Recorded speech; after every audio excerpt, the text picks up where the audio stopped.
O indivíduo humano precisa ser educado para se tornar plenamente humano.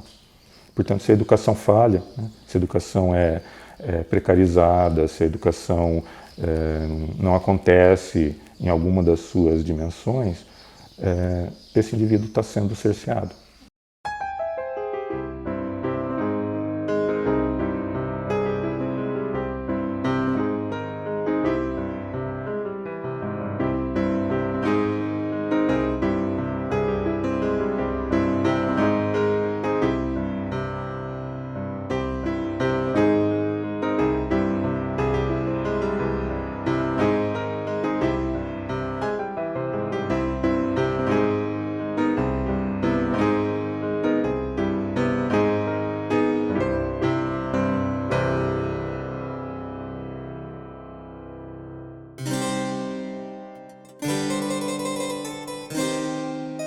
O Alexei Leontiev, né, então ele nasceu em Moscou em 1903, né, e faleceu também em Moscou em 1979.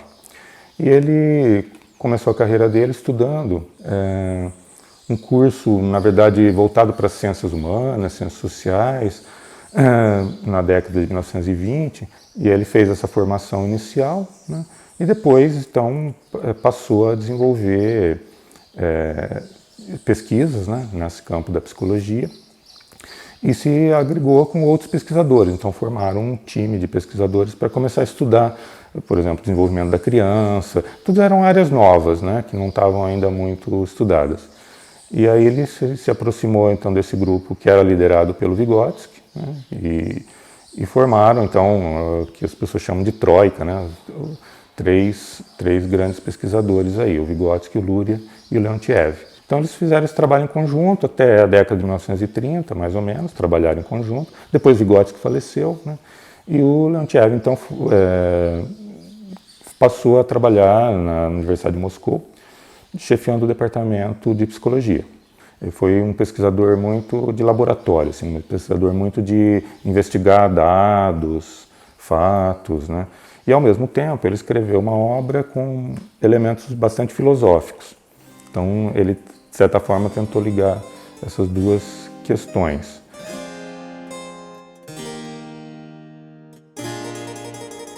Então, de modo geral, né, a chamada psicologia histórico-cultural, né, que o Vygotsky inaugurou e o Leontiev, então, foi um dos grandes desenvolvedores da psicologia, ela defende que o psiquismo humano, né, o desenvolvimento de uma criança, por exemplo, ele é muito determinado pelo processo educativo, porque ele se dá no contexto cultural, né, e isso afeta essencialmente o desenvolvimento da criança.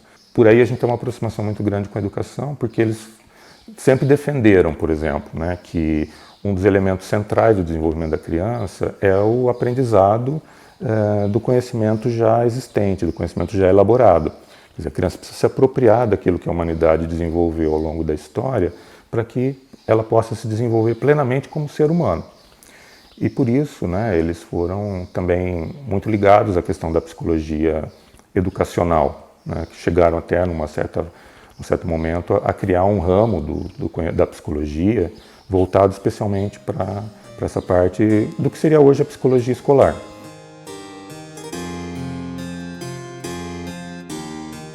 Enfim, é uma obra, né, que aborda fundamentalmente a questão de como o ser humano se desenvolve no contexto da cultura, que é o elemento central da preocupação, né, da chamada psicologia histórico-cultural que o Vygotsky inaugurou.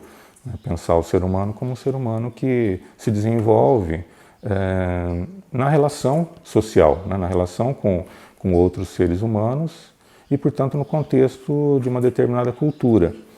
E toda a discussão deles é que esse desenvolvimento cultural afeta, altera e dirige o próprio desenvolvimento biológico. Então, o ser humano não é determinado essencialmente pela sua herança biológica. A nossa atividade cultural, o nosso desenvolvimento social, histórico e na vida de cada um, o desenvolvimento educacional altera o próprio processo psíquico, né, e faz com que os determinantes biológicos não tenham tanta importância como tem, por exemplo, entre os animais. Quando se fala do Leontiev, muitas vezes se associa com essa ideia da teoria da atividade, né? O que é específico, a meu ver, da teoria do Leontiev? A ideia de que a atividade humana ela é sempre mediada socialmente, culturalmente.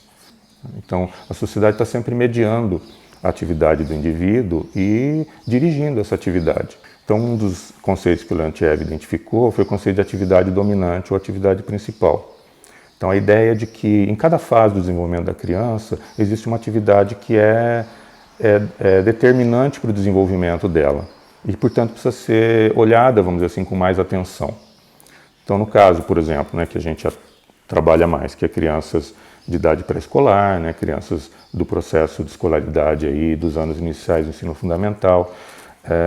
No caso da educação infantil, né, a atividade principal da criança é a brincadeira de papéis, que é o famoso faz de conta, né, a criança brincar de faz de conta. Então, quando a criança brinca de faz de conta, ela está fazendo o quê? Ela está se apropriando da herança cultural da humanidade através daquela brincadeira. E aí, à medida em que então, a criança se desenvolve, né, ela vai formando novos tipos de atividade. Então, no caso da criança na educação, no ensino fundamental, a atividade principal já não é mais a brincadeira, não é mais o faz de conta, é o estudo. E aí ele trouxe um outro conceito, né, que é o conceito de motivo. Toda atividade ela é gerada a partir de um conjunto de motivos. E tem um motivo que é o determinante, que faz com que aquela atividade aconteça ou não. E aí ele falou de dois tipos de motivo. Os motivos compreendidos, que você sabe que são, por exemplo, são coisas necessárias, e os motivos eficazes, o que realmente faz a criança ou o adulto agir. Isso tem uma importância do ponto de vista pedagógico por conta da questão da disciplina na escola e na sala de aula. E ele foi trazendo, então, essa ideia de que o educador, né, tem um papel, portanto, fundamental aí no desenvolvimento da criança, de criar, né, motivos eficazes, mas também explicar para a criança o motivo, para que a criança entenda por que ela precisa fazer. O Leontiev desenvolveu um outro conceito que eu acho importante, que é o de neoformações. Então, ele provou experimentalmente que o cérebro humano tem uma plasticidade e que, ao longo da vida, né, através das atividades que a gente vai desenvolvendo, nós vamos modificando o nosso cérebro. A gente vai produzindo novas estruturas, que ele chamou de órgãos funcionais. Então, por exemplo, né, a criança não sabe ler. A partir do momento que ela aprende a ler, altera a configuração do cérebro dela. Então, você cria uma nova estrutura, que é um órgão específico da leitura, que não existia antes, que é formado pela combinação de diferentes áreas do cérebro. Então, essas neoformações são produzidas pelo processo educativo.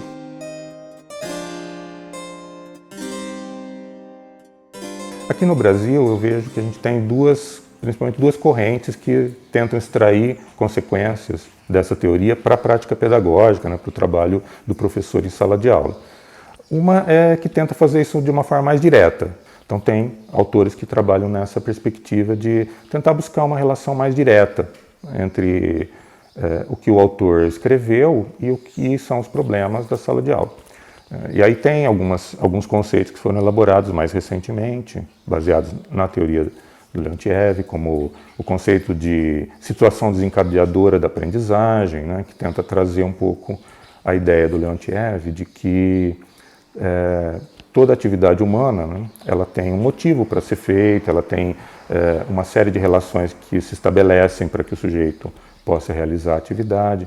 Então essa é uma vertente. A outra vertente, que é a qual eu trabalho, na verdade, é que tenta fazer uma ligação mais indireta entre esses autores e a sala de aula, que é através dos estudos da própria pedagogia. Então, nesse sentido é que, né, a gente entende que as relações, né, da psicologia histórico-cultural, do Leontiev, do Vygotsky e do Luria, com a pedagogia, com a sala de aula, elas precisam ser mediadas por uma teoria pedagógica. E, no caso, a gente entende que a pedagogia histórico-crítica é a que mais se aproxima por ter o mesmo fundamento filosófico. Qual é o fundamento filosófico do Vygotsky, do Leontiev? É o materialismo dialético. Eles procuraram fazer uma psicologia baseada em Marx. E a pedagogia histórico-crítica também. Então, elas partem do mesmo fundamento filosófico, né, que é uma concepção do ser humano como um ser social, né, como a sociedade como uma sociedade em transformação. Existe aí o conceito da sociologia, por exemplo, o conceito de classe social, que na psicologia não é tão presente, né, mas que, por exemplo, Leontiev foi um autor que tratou muito explicitamente, né, muito claramente, da ideia de que a classe social afeta, né, a natureza do psiquismo.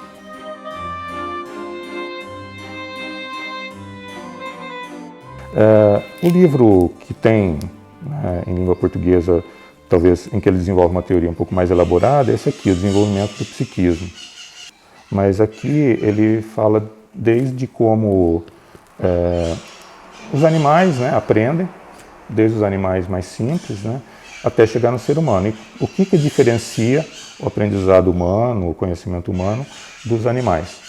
E ele tem um capítulo aqui em especial que eu recomendo, que se chama O Homem e a Cultura, em que ele vai defender então essa ideia, né, de que o que caracteriza o desenvolvimento propriamente humano é cultural, não é biológico.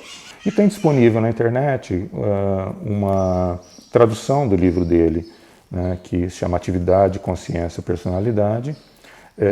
A edição oficial desse livro existe em inglês, espanhol, além do russo, né, mas existe uma tradução que circula aí na internet, de domínio público, que tem esse livro. Esse livro é interessante porque ali a teoria da atividade, né, atividade mediada, atividade objetivadora, aparece de uma forma um pouco mais completa, né, de uma forma um pouco mais detalhada. Mas o que ele procurou mostrar é que muitas características que as pessoas consideram que são próprias do ser humano não são inatas, são produtos da educação, e da educação escolar em particular. Então, o que ele procurou mostrar também é que numa sociedade dividida em classes, isso é distribuído de uma forma desigual. Então, uma parte importante da sociedade, especialmente os setores mais excluídos, os trabalhadores, não tem acesso a esses conhecimentos e, portanto, ficam com um desenvolvimento limitado em uma série de aspectos. Por isso ele defendeu, né, a ideia de que a educação, seja a educação não formal, na educação familiar, e sobretudo a educação formal, ela deveria ser democratizada, né? Deveria ser acessível para todos e com a máxima qualidade possível.